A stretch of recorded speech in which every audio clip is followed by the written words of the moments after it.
It's 7 minutes past 7. Hedgehogs are at the centre of a row between Sainsbury's and the Queen guitarist May.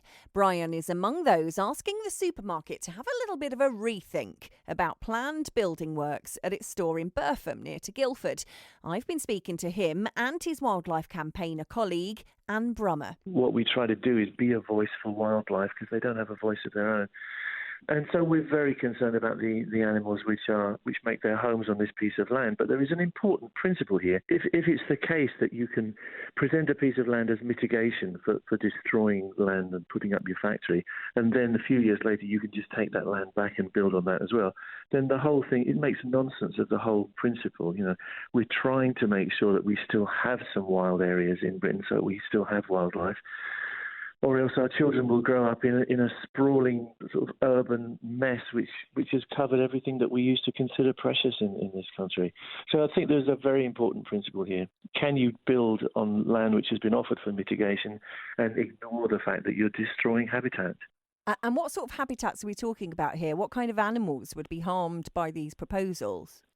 Well, certainly hedgehogs, because we know hedgehogs enjoy this area, and hedgehogs are very, very threatened, which is why we do campaigns on hedgehogs at the moment. We had this Amazing Grace campaign, and this kind of falls into that place, I suppose. But there are many animals there. Yeah, lots of vertebrates. You know, there's mice and dormice and many species of birds which nest in these trees, which they're about to pull down if they get permission.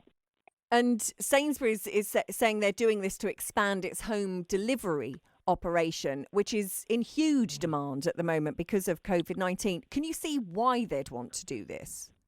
Well, you know, it's money. Like most things are money. And I think you're seeing, forgive me if this sounds insulting, but I think you're seeing an organisation which is all about money, and they've done very well. It's not like they're struggling like a lot of businesses have been during the pandemic. They've done really very well and made a killing out of selling food on the internet. So now they want to expand their premises so that they can expand that operation. And it seems to us that they could probably expand in some place which isn't destroying wildlife. They could build on a brown site somewhere. And, if it's internet, it's not tied to a specific location anyway. So why would they want to destroy this piece of wild land?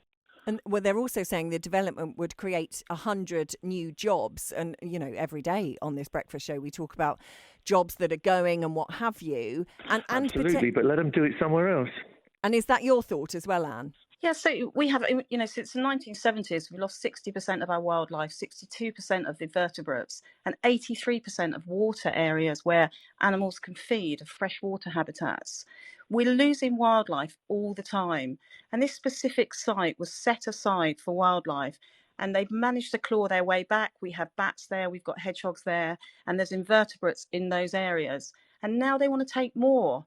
And I know what you're saying about human jobs, and I know what you're saying about income and money. But actually, at what point do we realise that we can't eat money, that we need to look after these insects and we need to look after our environment? There has to be a point where we take it all seriously. We can't just keep pushing aside wildlife. The biggest problem for wildlife decline is the loss of habitat. And we are destroying them everywhere, and development is the biggest impact on that. And they're saying an ecological survey was carried out by Sainsbury's. Does that reassure either of you at all? We're both laughing, really, because it's very easy. It's very easy to hire an ecologist, in inverted commas, to support your point of view. No, I mean, in the grand scheme of things, as Anne says, we are losing this battle to maintain habitat for our wildlife in this country, and it will be gone, and there will be no way to get it back if this kind of behaviour continues. And, you say that ecologists have done these surveys, and I'm sure they have, and the developers are following this tick box system. But the bottom line is it's not working. Development is not supporting wildlife, and wildlife is not surviving. And the biggest problem is development. So the current system does not work. So simply putting in a few bat boxes afterwards and a couple of piles of wood are not going to save the hedgehogs that have gone and the wildlife that's there. What do they do in the meantime? Hang in suspended animation till a new habitat's created. We are constantly assaulting our wildlife. And really, enough's enough.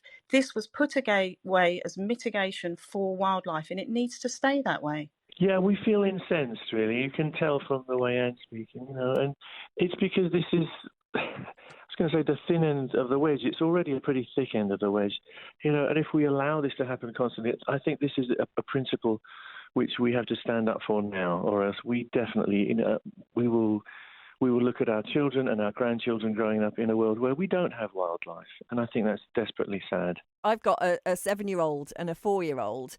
And it occurred to me the other day, or in fact, they told me the other day, they have never ever seen a hedgehog other than in a book or or on television or something. And I saw one down our lane the other day, and I went screaming back to the house to try and get the girls so that they could actually see a hedgehog, which seems unbelievable, really.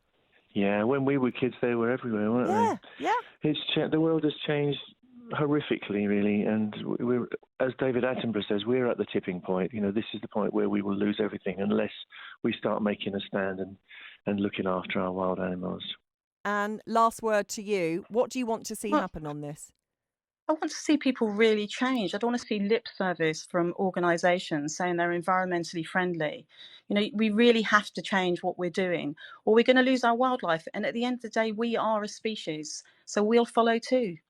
Pretty powerful stuff there, isn't it? From Queen guitarist Dr. Brian May, speaking there with his co-founder of the Save Me Trust, Anne Brummer. They're both campaigning against Sainsbury's plan to expand its store in Guildford. We did ask Sainsbury's to come on to the show this morning, but they said no. Instead, they sent us a statement. They say the ancient woodland won't be affected by the plans. They say our plans also include introducing ecological features, such as stacked timber hibernacular. I know, I'm always tripping over me hibernacular. Bird nesting boxes and bat roosting boxes. What's your thoughts on this? I'd love for you to get in touch this morning. And when was the last time you saw a hedgehog? Oh, I'd love to. I saw one down my lane, scurrying. It was crack of dawn on my way into work, scurrying along, and that is the first hedgehog I have seen for I can't think how many years.